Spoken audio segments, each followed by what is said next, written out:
बिस्मिल्लाहिर्रहमानिर्रहीम। अभी पढ़ेंगे, यहाँ तक हमने पढ़ा था पहले एपनिया तक। तो एपनिया देखें, values of carbon dioxide levels, ठीक है। In apnoea rise of partial pressure of carbon dioxide in the first minute will be, यानी कि पहले मिनट में partial pressure of carbon dioxide कितना बढ़ेगा, ठीक है। तो ये है, इसमें कैटेगरीज हमने दो बनानी है, एक नॉर्मल पे जो नॉन एनेस्थेटाइज में, और एक एनेस्थेटाइज में कितना होगा, ठीक है। तो इसकी मैं आपको समरी बनाता हूँ। ये हो गया एपनिया, ठीक है। Apnoea values of carbon dioxide levels, ठीक है। Apnoea rise of pressure of carbon dioxide in first minute, ये क्या होगा, ये पहले नॉर्मल में देखते हैं। नॉर्मल में ये 6 millimetre in the first minute होगा और 3 से 4 millimetre in the subsequent minutes होगा, ठीक है। उसके बाद एनेस्थीसिया एनेस्थेटाइज में 12 मिलीमीटर ऑफ मर्क्यूरी पर इन फर्स्ट मिनट होगा। उसके बाद नेक्स्ट के बाद पर मिनट 3 to 4 kg, यानी 3 to 4 kg सेम है, मिलीमीटर ऑफ मर्क्यूरी सेम है दोनों में, लेकिन नॉर्मल में 6 होता है फर्स्ट मिनट में, और नॉन एनेस्थेटाइज में जो बेहोश लोग होते हैं उनके में 12 होता है, ठीक है, फर्स्ट मिनट में।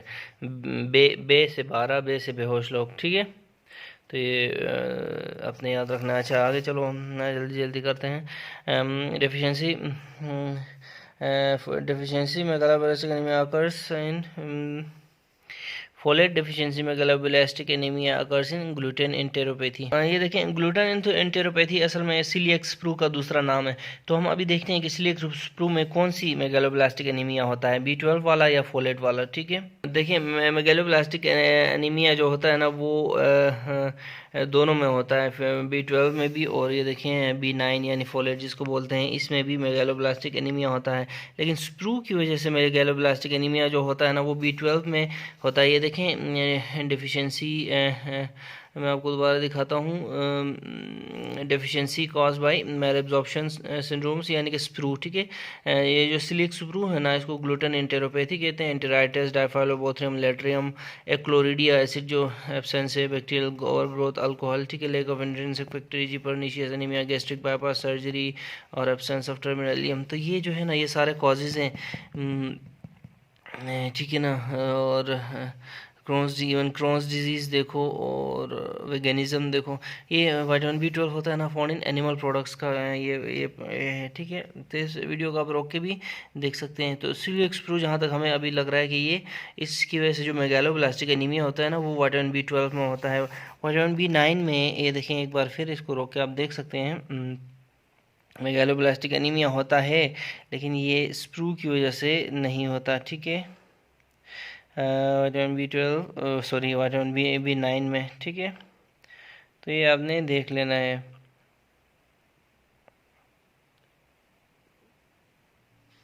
इस सवाल पे भी हमें थोड़े से जो है ना तहफ़्फ़ुज़ात हैं, ठीक है। सिलेक्ट स्प्रू में ये B12 की वजह से है और फोलेट की वजह से नहीं होता, ठीक है। उसके बाद देखें, true about non shivering thermogenesis, ठीक है। Fatty acids uncouple oxidative phosphorylates, ठीक है।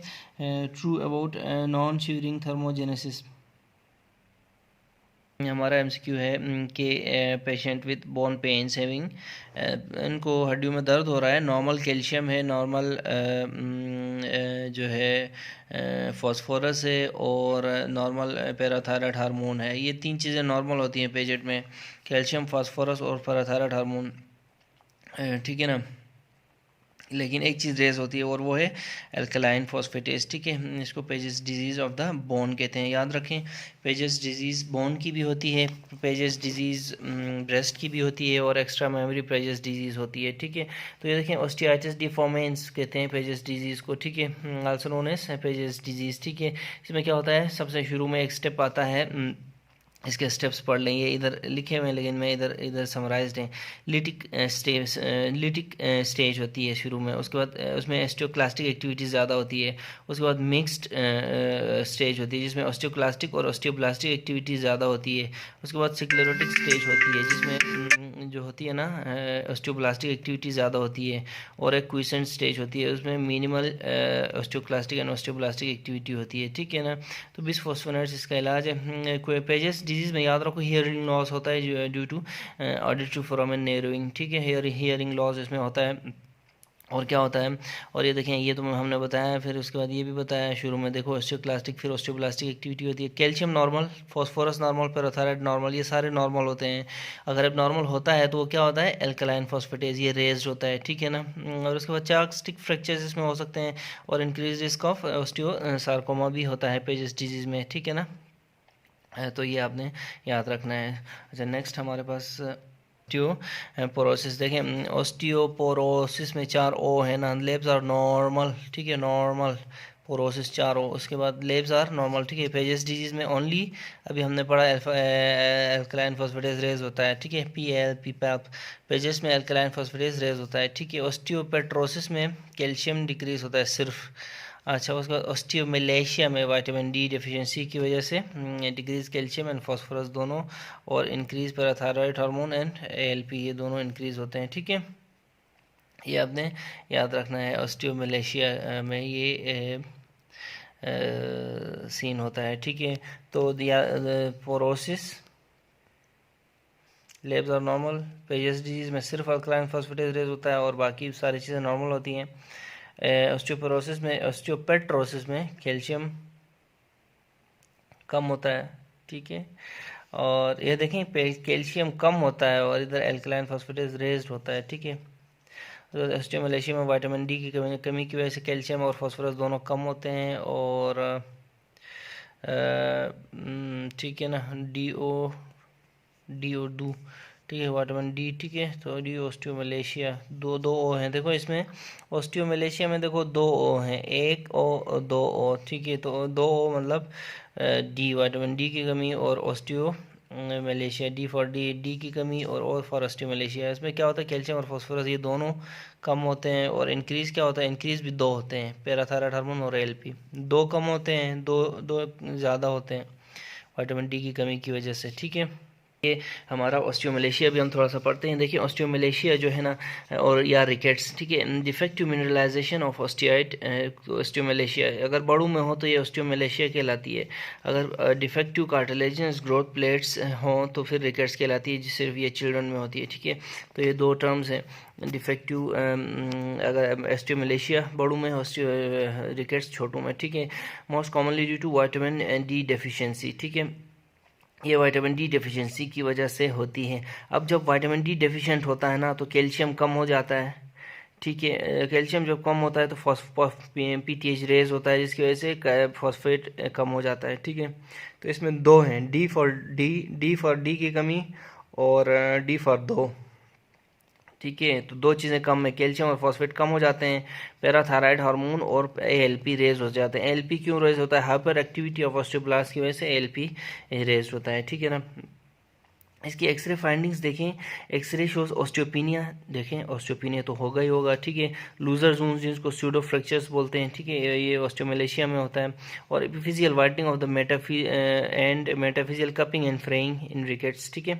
इसमें 2 चीज़ें हैं, देखो ऑस्टियोमलेशिया में क्या होता है, और रिकेट्स में क्या होता है। तो ये देखें, ये रिकेटी रोजरी, ठीक है। देखते हैं दोबारा। तो ऑस्टियोमलेशिया, ठीक है, ऑस्टियोमलेशिया में क्या होता है, ऑस्टियोइड की मिनरलाइजेशन नहीं होती, ये डिफेक्टिव मिनरलाइजेशन होती है।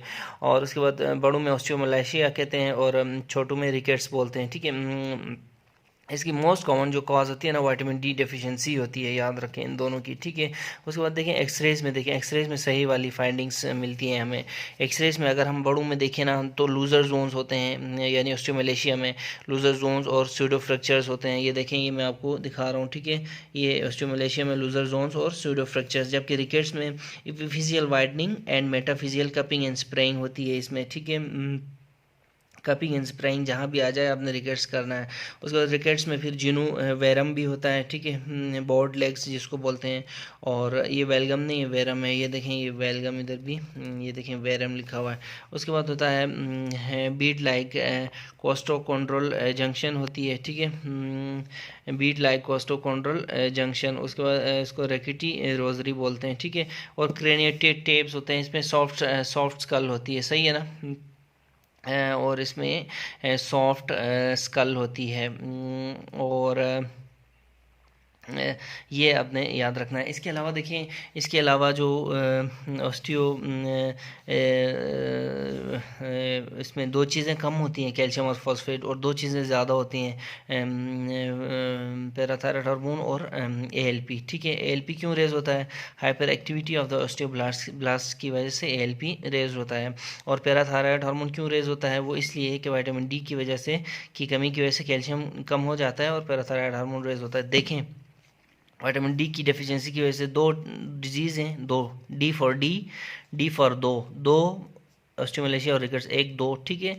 उसके बाद दो चीज़ें कम होती हैं, कैल्शियम और फॉस्फेट, और दो चीज़ें ज़्यादा होती हैं, पैराथायरॉइड हार्मोन और एएलपी। ये आपने याद रखना है, ठीक है ना। बाकी सारी चीज़ें हम डिटेल से पढ़ चुके हैं। ये देखें, ये हमारा जो क्वेश्चन है कि fetal erythropoiesis occurs in middle trimester mainly in liver. ठीक है, मिडिल ट्राइमेस्टर क्या होता है? 3 मंथ से लेके 6 मंथ तक मिडिल ट्राइमेस्टर होता है। तो 3 मंथ से लेके 6 मंथ तक हमारे कितने, एक महीने में हमारे 4 वीक्स हो गए, 4 4 4 12 वीक्स हो गए ना। 12 वीक्स से लेके कितने वीक्स तक, 12 वीक्स से लेके 12 और 12 24 वीक्स तक, 6 वीक्स ना, 6 चौके 24, 6 चौके 24, 3 चौके 12, 6 चौके 24, इस तरह करें। देखें कि सबसे पहले देखें ट्राइमेस्टर क्या है। ठीक है, ट्राइमेस्टर देखना है हमने। ट्राइमेस्टर अगर 3 to 6 है तो फिर हमने उनको वीक्स में कन्वर्ट करना है। 3 चौके 12, 6 चौके 24, तो 12 से 24 हफ्ते तक इरिथ्रोपोइसिस कहाँ होती है? यहाँ पे देखें हम, 12 से 24 हफ्ते कहाँ होते हैं? 12 12 12 से 24 हफ्ते देखें, 12 से 24 हफ्ते स्प्लीन में, 6 वीक्स ऑनवर्ड्स, ठीक है, टिल बर्थ। लीवर में भी हो सकती है, ठीक है। तो इस तरह आपने करना है कि डिवाइड करना है। तो ये जो हमारी बुक में लिखा हुआ है कि 3 to 6 वीक्स यॉक्सेक, थ्रॉक्सेक बोलें इसको, थ्रॉक्सिक्स 3 to 6, ठीक है। फिर 6 वीक से आगे लीवर, और फिर 10 से 28 spleen, young liver synthesises blood, इस तरह है, यंग लीवर सिंथेसाइज ब्लड। 10 से 28 में फिर स्प्लीन, 18 से फिर आगे बोन मैरो, ठीक है, एडल्ट तक, 18 से एडल्ट तक, ठीक है। आपने याद रखना है, A for 18, A for adult, ठीक है। फिर स्प्लीन, फिर 10 से 28, 10-28 स्प्लीन का अपना वज़न कितना होता है? 150 ग्राम, ठीक है ना। तो 10 से 28, इसलिए कुछ बुक्स में 15 से 30 है, लेकिन 10 से 28 स्प्लीन। 6 से लेके बर्थ तक लीवर, 6 से लेके लेबर तक लीवर, लेबर पेन्स बर्थ में होते हैं ना। तो जो वैल्यूज़ हैं वो थोड़ी सी डिफरेंट है। सबसे पहले तो हमने ये देखना है कि फीटल में एरिथ्रोपोइसिस कहाँ कहाँ होती है। तो ये याद रखने के लिए हमें ये निमोनिक देखना पड़ेगा। ये निमोनिक में है यंग लीवर सिंथेसाइजेस ब्लड, ठीक है। तो यंग से यॉक्सेक, एल से लीवर, और एस से सिंथेसिस, और बी से ब्लड। तो जो फीटल इरिथ्रोपोइसिस होती है ना, वो इन जगहों में होती है, सबसे पहले तो याद रखने। उसके बाद एक चीज़ याद रखें, फीटल हीमोग्लोबिन में अल्फा 2 गामा 2 है, ठीक है, अल्फा 2 गामा 2। एडल्ट में फिर अल्फा 2 बीटा 2 होता है, तो आप सबको पता ही है। तो आप देखते हैं कि वीक्स में ये किस तरह डिस्ट्रीब्यूट होता है। तो सबसे पहले यंग लीवर सिंथेसाइजेस ब्लड, ये देखें यॉक्सेक देखें, थ्रॉक्सेक बोलें, 3 से लेके 10 तक, लेकिन कुछ जगहों में 3 से लेके, ये देखें इन्होंने लिखा हुआ है 3 से लेके 6 तक भी इरिथ्रोपोइसिस यॉक्सेक से करवाई गई है। तो इससे फिर आसान है कि यॉक्सिक्स, ठीक है, थ्रॉक्सिक्स 3 से लेके 6 तक, ये फिर यॉक्सेक है, लेकिन बुक में 10 तक है, ठीक है ना। उसके बाद देखें लीवर क्या करता है। लीवर में देखें 1 2 3 4 5 जो है ना, इसके लेटर्स हैं। तो 5, ये देखें 5 वीक से लेके बर्थ तक को याद रखने के लिए देखें, liver synthesise blood till labour pains delivery के वक्त होते हैं ना, तो ये लीवर से लेबर, ठीक है। तो ये देखें, अच्छा ये भी हो गया। उसके बाद देखें स्प्लीन का, देखें 15 से 30 लिखा हुआ है, और कुछ जगहों में 10 से 28 लिखा हुआ है। देखें 15 से 30 इधर लिखा हुआ है, और हमारी जो तनवीर से 10 से 28, ठीक है, स्प्लीन। तो ये 15 से 30 भी याद रखने के लिए आपने याद रखना है कि वेट ऑफ स्प्लीन 150 ग्राम, ठीक है। तो 15 से आगे 30 तक, ठीक है। उसके बाद bone marrow 22 weeks to adult. Bone marrow पे यहाँ पे अगर इस ग्राफ में देखें तो ये 20 से स्टार्ट होता है, तो बी फॉर 20, बी फॉर 22, और उसके बाद एडल्ट, ठीक है। बे फॉर 22, बे फॉर 20, और उसके बाद टिल एडल्ट तक ये बोन मेरो इसको एरिथ्रोपोइसिस करता है। तो ये आपने याद रखना है, और बस यही है, ठीक है ना, कुल मिला के। और साथ में फिर हमारे पास ये देखें, ये भी है कि इसमें थोड़ा सा डिफरेंसेस हैं, तो आप देख लें, ठीक है। उसके बाद यही क्वेश्चन है, fetal erythropoiesis occurs in middle trimester only in. तो ये देखिए मिडल ट्राइमेस्टर 3 to 6 है, तो 3 वीक्स 3 जो कि 12 से ऑनवर्ड्स कौन है हमारे पास, 12 से ऑनवर्ड्स देखें लीवर है, ठीक है, लीवर भी है। और 12 से ऑनवर्ड्स अगर आप देखें यहाँ पे तो ये देखें बोन नहीं है, स्प्लीन भी है, तो मेनली हम कहेंगे लीवर में ज़्यादा होता है, ठीक है, ठीक है ना। तो इस तरह आपने देखना है कि 3 to 6 ट्राइमेस्टर में mainly synthesised by liver, this is true, ठीक है। उसके बाद हमारा नेक्स्ट एमसीक्यू है कि which nerve which does not have posterior cutaneous supply is C1, ठीक है, ओनली मोटर, ठीक है।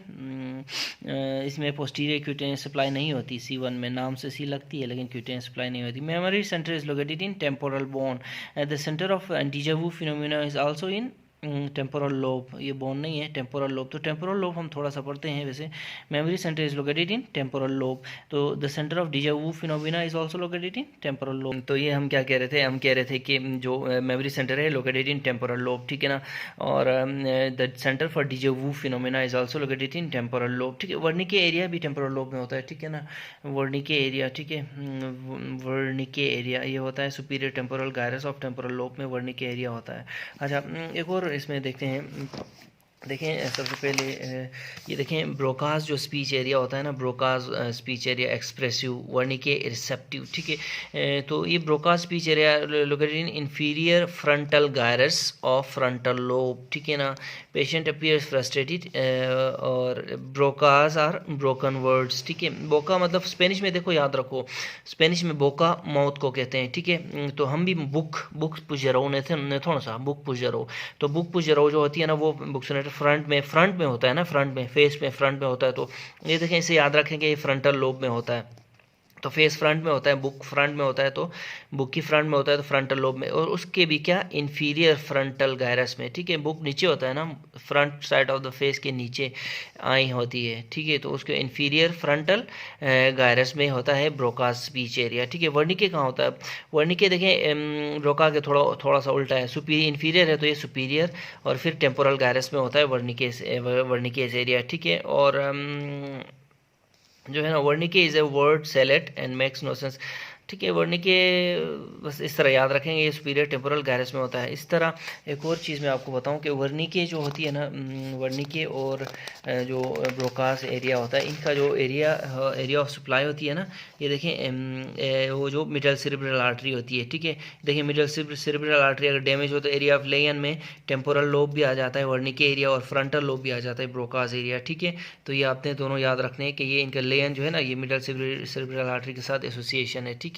अच्छा, उसके बाद नेक्स्ट एमसीक्यू हमारा, the most common type of salivary gland tumour is parotids. Parotid gland के ट्यूमर्स मोस्ट कॉमन होते हैं सेलिवरी ग्लैंड्स में। Destruction of anterior pituitary gland causes and decrease functioning of glomerulus fasciculata, ठीक है। Remember the mnemonic GFR, ठीक है ना, GFR glomerulosa aldosterone, and this one is under the control of angiotensin, ठीक है। अच्छा, fasciculata cortisol, and this one is under the control of pituitary and reticularis, this secretes sex hormones, ठीक है, steroids। ये जो 24 है, the most common type of salivary gland tumour, most common tumour is parotids, ठीक है। तो हम देखते हैं कि सेलिवरी ग्लैंड्स कौन कौन से हैं और इनके क्या क्या एपिथेलियम वगैरह की थोड़ी सी डिटेल पढ़ते हैं, ठीक है ना। तो सबसे पहले देखें, पेरोटिड सब मैंडिबुलर है और सबलिंगुअल है, ठीक है ना, ये 3 ग्लैंड्स हैं, ठीक है। इनको हम सबसे पहले इस तरह समराइज करेंगे। ये देखें यहाँ पे, ये देखें सेलिवरी ग्लैंड्स आ रहा है, पेरोटिड सब मैंडिबुलर और लिंगुअल। तो हमने इनको क्या कहा, हमने इसको सबको हटा दिया, ठीक है ना, सबको हटा दिया, सबकी जगह में हमने PML लिख दिया, पेरोटिड मैंडिबुलर और लिंगुअल, ठीक है ना, PML। अब देखिए यहाँ पे जो पेरोटिड है वो है सीरस, ठीक है, सीरस सबलिंगुअल सेलिवरी ग्लैंड है, और उसके बाद जो मैंडिबुलर है वो मिक्स्ड है, और लिंगुअल है वो म्यूसिनस है। देखें इस तरफ सीरस, इस तरफ म्यूसिनस, बीच वाला मिक्स, ठीक है ना। उसके बाद देखिए थिक कैप्सूल, मैंडिबुलर की कैप्सूल, और उसके बाद नए कैप्सूल, सबलिंगुअल की नो कैप्सूल। डेफिनेटली ज़बान के नीचे क्या कैप्सूल लेके बैठना है, ठीक है। अच्छा, उसके बाद देखिए कि पैरोटिड ग्लैंड में जो थिक कैप्सूल और नो कैप्सूल तो हमने पढ़ लिया ना, क्योंकि ज़बान के नीचे क्या कैप्सूल लगे बैठना, ये हमने निमोनिक बनाया था, तो नो कैप्सूल, फिर बीच में कैप्सूल और फिर उसके बाद थिक कैप्सूल, ठीक है। उसके बाद देखें कि सीरस एल्वुलाई, अब देखें ना सीरस है, सीरस ग्लैंड है, तो सीरस एल्वुलाई लाइंड बाय होंगे ना इसमें, तो serous alveoli lined by pyramidal cells and central nuclei, ठीक है, pyramidal cells with central nuclei. इसमें क्या है, मिक्स्ड दोनों, ये वाले भी मौजूद होंगे और ये वाला भी, सीरस एंड म्यूसिनस एल्वुलाई होंगे इसमें, ठीक है। जबकि लिंगुअल में क्या होंगे, म्यूसिनस एल्वुलाई, म्यूसिनस ग्लैंड है ना ये, तो mucinous alveoli lined by columnar epithelium, ये देखें columnar epithelium with basal nuclei, ठीक है ना, याद रखें columnar epithelium with basal nuclei होते हैं लिंगुअल में, ठीक है। अच्छा, उसके बाद देखें कि ये जो पैरोटिड ग्लैंड है एसिडोफिलिक होता है हिस्टोलॉजिकली, ठीक है, पिंक ये शो होता है। उसके बाद ये तो फिर डेफिनेटली मिक्स्ड ही होगा, मैंडिबुलर, ठीक है, मिक्स्ड ही होगा, ठीक है ना। और उसके बाद देखें कि ये जो लिंगुअल है, सब लिंगुअल है, वो है बेजोफिलिक ब्लू शो होता है, ठीक है। इसके अलावा आप डक्ट्स पे आते हैं। देखें डक्ट्स जो है पैरोटिड ग्लैंड, पैरोटिड डक्ट याद है ना, कितनी मशहूर फेमस है वो, लॉन्ग, उसमें स्टोन्स भी होते हैं, तो लॉन्ग एंड वाइड डक्ट होती है वो as compare to mucinous and lingual. Lingual में तो नो डक्ट, ठीक है, no capsule no duct in the lingual, ठीक है ना, याद रखें। उसके बाद म्यूसिनस में जो मैंडिबुलर में देखें शॉर्ट एंड नेरो डक्ट होती है इसमें, ठीक है ना। अच्छा, उसके बाद देखें कि सलाइवा जो होता है ना, हाइपोटोनिक एक फ्लूइड होता है, एंड इस पैरासिम्पैथेटिक एक्शन सिक्रीशन है, तो फ्लूइड सिक्रीशन जहाँ भी हो पैरासिम्पैथेटिक एक्शन होता है, ठीक है ना। अच्छा, इस जगह में लग गया हूँ जो टॉन्सिल्स हैं, टॉन्सिल की एपिथेलियम भी देख लें। टॉन्सिल्स देखें हमारे पास 3 किस्म के टॉन्सिल्स हैं। कौन कौन से टॉन्सिल्स हैं, फेरेंजियल टॉन्सिल्स हैं, ठीक है। उसके बाद लिंगुअल टॉन्सिल्स हैं, उसके बाद हमारे पास क्या है, फेरेंजियल लिंगुअल हो गया, और उसके बाद हमारे पास palatine tonsils, famous palatine tonsils हो गए, ठीक है ना। तो ये 3 है, ठीक है ना। जब ये 3 है तो इनको जो है, ठीक है ना, तो इनको हमने 3 टॉन्सिल्स को हमने 2 टाइप के एपिथेलियम्स दिए। कौन कौन से एपिथेलियम्स दिए, देखें एक है हमारे पास स्यूडो स्ट्रेटिफाइड एपिथेलियम, और एक है हमारे पास क्या है, स्क्वेमस एपिथेलियम, ठीक है ना, ठीक है। तो पी फॉर सूडो स्ट्रेटिफाइड, तो पी फॉर फेरेंजियल टॉन्सिल्स, तो ठीक है ना। Pharyngeal tonsils out of the 3 tonsils white tonsils हैं, जिनमें pseudo stratified ciliated columnar epithelium होती है, ठीक है ना। Pseudo stratified ciliated columnar epithelium होती है फेरेंजियल टॉन्सिल्स में। अब स्क्वेमस किस में होती है, पैलेटाइन और लिंगुअल में, ठीक है। पाली, ठीक है, पैलेटाइन और लिंगुअल में कौन सी होती है, स्ट्रेटिफाइड स्क्वेमस, ठीक है। तो स्ट्रेटिफाइड स्क्वेमस 2 नाम है, एक स्ट्रेटिफाइड और 2 लफ्ज़ हैं इसमें, तो 2 लफ्ज़ हैं, तो 2 टॉन्सिल्स को ये दिए गए हैं, ठीक है। तो ठीक है ना, 3 टॉन्सिल्स को हमने 2 उसमें डिवाइड किया। सूडो स्ट्रेटिफाइड जिसमें पी होता है वो फेरेंजियल है टॉन्सिल्स में आएगी, और जिसमें स्क्वेमस है वो रिमेनिंग उसमें आएगी, ठीक है ना, स्ट्रेटिफाइड स्क्वेमस, ठीक है। कि जो सलिवरी जो ग्लैंड्स हैं उनमें ट्यूमर्स किस टाइप के होते हैं, तो देखें इनको हमने यहाँ हमने इधर समराइज़ किया हुआ है, ठीक है। होता क्या है कि जो tumours of the salivary glands में, जो सलिवरी ग्लैंड्स में, तो ये PML आपको पता है, पैरोटिड सब मैंडिबुलर सब लिंगुअल, ठीक है, इनको हमने एज ए न्यूमोनिक बनाया था PML, ठीक है। आप याद रखें कि सबसे पहली बात याद रखें कि मोस्ट ऑफ द ग्लैंड्स और tumours of the salivary gland are benign. पहली बात आप ये याद रखें, ये हम बताएंगे कि क्यों इस तरह बिनाइन है, ठीक है। उसके बाद दूसरी बात याद रखें कि एक बात पैरोटिड के बारे में हम करेंगे, उसके बाद एक बात हम मैंडिबुलर के बारे में, और एक बात हम लिंगुअल के बारे में करेंगे, ठीक है ना। तो एक बात पैरोटिड के बारे में ये है कि 80 to 85% of the glands involve parotid gland, ठीक है ना। और उसके बाद most common salivary gland involve is parotid gland, वही बात है, ठीक है। इज़ ये 2 नहीं है, इज़ पैरोटिड ग्लैंड, ठीक है। दूसरी बात अब देखें, एक बात हम करेंगे सब मैंडिबुलर के बारे में। सब मैंडिबुलर के बारे में एक बात ये है कि 50% of the mandibular glands tumours are malignant, ठीक है, ठीक है ना। तो मतलब क्या हुआ कि 85% ओवरऑल 100 में से जो 85% पैरोटिड को इन्वॉल्व करते हैं, लेकिन जितने भी मैंडिबुलर को इन्वॉल्व करते हैं उनमें से 50% मैलिग्नेंट है, ठीक है। अच्छा, उसके बाद लिंगुअल के बारे में एक बात, जितने भी लिंगुअल को इन्वॉल्व करते हैं उनमें से 80 to 90%, ठीक है ना, 80 to 90% आर मैलिग्नेंट, ठीक है, ये बात हो गई। अच्छा, उसके बाद ये है कि देखें जब भी कोई लिंगुअल ग्लैंड का ट्यूमर आपको के जहन में हो या आपके पास पेशेंट आए तो 90% को आपको शक होना चाहिए कि वो मलिग्नेंट होगा। अच्छा, इसी तरह मैंडिबुलर ग्लैंड का कोई ट्यूमर लेके आए तो 50% आपको शक होना चाहिए कि वो मलिग्नेंट होगा। लेकिन अच्छा, जो पैरोटिड ग्लैंड का जो लेके आए तो आपको मतलब ठीक है ना, क्या होना चाहिए उसमें, most of the parotid gland tumours are benign. ठीक है, मोस्ट आर बिनाइन, मोस्ट मतलब आप 85% को, अगर आप 85% में से 82-83% भी आपको बिनाइन नज़र आ सकते हैं। ठीक है, कहने का मकसद ये है कि पैरोटिड का ट्यूमर लेके आए तो आपको इतनी टेंशन नहीं होनी चाहिए। मैंडिबुलर का और लिंगुअल का आ जाए तो आपको टेंशन होनी चाहिए। मैंडिबुलर का, सब मैंडिबुलर ग्लैंड का जो मैलिग्नेंट 50% है, लिंगुअल ग्लैंड का मैलिग्नेंट रेशो 80-90% है, सबसे ज़्यादा फिगर इसमें होनी चाहिए। उसके बाद देखिए, लेकिन मोस्ट कॉमन क्या होता है, पैरोटिड ग्लैंड। ठीक है, अच्छा, उसके बाद ये चीज़ें कैसे समझ सकते हैं हम, ठीक है ना, ये चीज़ें इस तरह समझ सकते हैं। चलो हम देते हैं इस 16, ठीक है ना, ट्यूमर्स, टोटल 16 ट्यूमर्स हैं। ठीक है, 16 ट्यूमर्स हैं। 16 में से क्या है कि 16 ट्यूमर्स में फिर हम इसको डिवाइड करते हैं इसी रेशियो के हिसाब से, पैरोटिड में, सब मैंडिबुलर में और सब लिंगुअल में। ठीक है, तो 16 में से हम अगर 85% निकालें तो 12 ट्यूमर्स होते हैं पैरोटिड के, और इन 12 में से देखिए मोस्ट आर बिनाइन, ऑलमोस्ट समझे कि 10 बिनाइन है इनमें से। ठीक है, अच्छा ठीक है, उसके बाद 12 हमने दिए पैरोटिड को, तो बाकी क्या बचता है, बाकी बचता है यानी कि 85% हमने दिए इसको पैरोटिड को। रिमेनिंग में से क्या करेंगे हम देखें कि 4 बचते हैं ना, 12 में से 4 बचते हैं, 4 में 2 देते हैं हम सब मैंडिबुलर को और 2 देते हैं सब लिंगुअल को। ठीक है, ये हमने एज ए निमोनिक बनाया है, यही रेशोज़ हैं।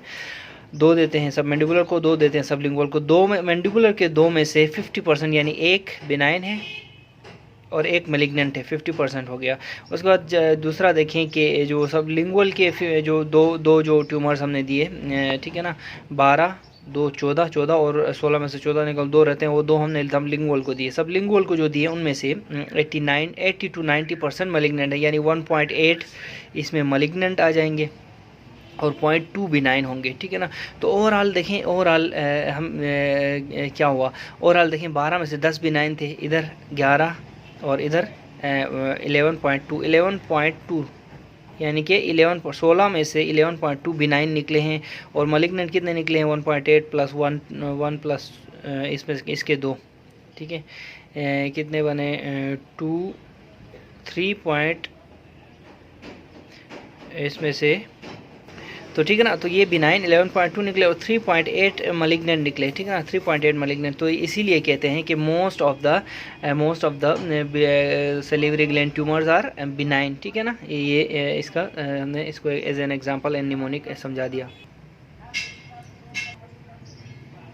अब देखिए यहाँ पे हम ये प्लियोमॉर्फिक एडिनोमा क्या है, म्यूकोएपिडर्माइड कार्सिनोमा क्या है, वार्थिन ट्यूमर क्या है, इनको हम इधर समराइज़ करते हैं इस पेज पे। ठीक है, सबसे पहले प्लियोमॉर्फिक एडिनोमा। ठीक है, ये प्लियोमॉर्फिक एडिनोमा बिनाइन होता है, ठीक है, मिक्स्ड होता है। ठीक है ना, बिनाइन होता है, मिक्स्ड होता है, और कैन भी दिस बिनाइन तो होता है लेकिन कैन भी ट्रांसफॉर्म टू मैलिग्नेंट। ठीक है ना, ये देखें मैलिग्नेंट में भी ट्रांसफॉर्म भी हो सकता है। ठीक है, उसका most common tumour of the salivary gland है, याद रखें। अगर आपको कहीं भी most common tumour of the salivary gland आ जाए तो आपने प्लियोमॉर्फिक एडिनोमा को याद करना है। ठीक है, ये देखिए most common tumour of the salivary gland is pleomorphic adenoma, और ये बिनाइन होता है, मिक्स्ड होता है। ठीक है, अच्छा मिक्स कैसे देखें, कॉन्ड्रोमिक्सॉइड स्ट्रोमा होता है इसका हिस्टोलॉजी में और एपिथेलियम के साथ। ठीक है, कॉन्ड्रोमिक्सॉइड स्ट्रोमा, इनकम्प्लीट एक्सीजन करो इसको, तो इस एडिनोमा को, तो ये या फिर ड्यूरिंग ऑपरेशन आप रप्चर करो तो ये रीअकर भी हो सकता है, दोबारा भी पैदा हो सकता है। ठीक है ना, तो ये most common tumour of the salivary gland. ठीक है, उसके बाद नंबर 2 पे देखें म्यूकोएपिडर्मॉइड कार्सिनोमा, यही। ठीक है ना, म्यूकोएपिडर्मॉइड कार्सिनोमा। ठीक है ना, ये होता है most common malignant tumour carcinoma. देखें ना, कार्सिनोमा से ही पता चलता है कि ये most common malignant tumour of the salivary gland. ये क्या था, most common benign tumour of the salivary gland. ठीक है, तो म्यूकोएपिडर्मॉइड जो है कार्सिनोमा, ये मोस्ट कॉमन मैलिग्नेंट है, और इसमें क्या होता है, म्यूसिनस कंपोनेंट्स होते हैं और स्क्वेमस कंपोनेंट्स भी होते हैं। ये देखें म्यूसिनस कंपोनेंट्स, इसके कंपोनेंट्स देखें, कंपोनेंट्स म्यूसिनस और स्क्वेमस कंपोनेंट्स होते हैं। ठीक है, इसके बारे में इतना। अब देखें वार्थिन जो फेमस है। ठीक है, वार्थिन देखें, वार्थिन को पेपिलरी सिस्ट एडिनो, ये सिस्टिक होता है। ठीक है, सिस्ट एडिनो लिम्फोमाटोजम PCL बोल दो इसको, PCL पेपिलरी सिस्ट एडिनोमा लिम्फोमाटोजम कहते हैं इसको, यानी कि सी से ना तो सिस्ट एडिनोमा होता है, ठीक है, सिस्ट एडिनोमा। अच्छा ये भी बिनाइन होता है, ठीक है, सिस्टिक होता है, नाम से पता चलता है पेपिलरी सिस्ट एडिनोमा, ठीक है। और उसके बाद एडिनोमा से भी ये भी पता चलता है कि ये बिनाइन भी है। उसके बाद जर्मिनल सेंटर्स होते हैं इसमें, ठीक है ना, BCG याद रखें इसमें, वार्थिन BCG बिनाइन होता है, सिस्टिक होता है और जर्मिनल सेंटर्स पॉजिटिव आपको मिलेंगे, ठीक है। अच्छा ठीक है, ये स्मोकर्स में होता है, 10% बायलेटरल होता है और 10% मल्टीफोकल होता है, ठीक है। ये एक बिनाइन ट्यूमर है वार्थिन ट्यूमर, ठीक है।